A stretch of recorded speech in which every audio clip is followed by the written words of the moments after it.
सब कि बड़ रे दिनन पर दर्शन दिहलाए रे कैसा भड़ुआ। आप दोनों मिलके गाओ।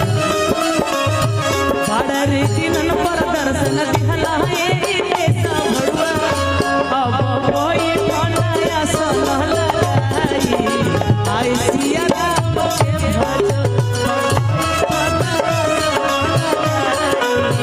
आई सिया राम के भज।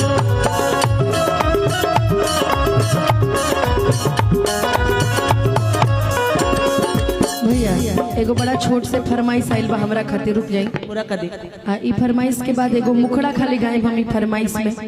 एकरा बाद हम चाहब कि विकी भैया भुवर जी, भुवर जी रउआ दुर्गा के शेरा जी के बुला दे। ओकरा बाद विकास जी, हम अभिलाषा जी भी बानी अभी। तुम चाहब कि एक गाना एगो मुखड़ा खाली हम गाएब, ओकर बाद खुशी एगो गीत गा ली हम, ओकर बाद फिर काव्या में सब लोग बढ़ ले। यहाँ के जौन गाना के फरमाइश कहनी है हम अपना बलमुआ खातिर गावतनी, ई हम अपना पियवा खातिर हमेशा गाइला।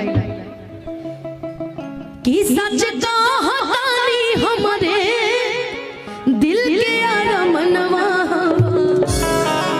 कि राजा जी खजनवा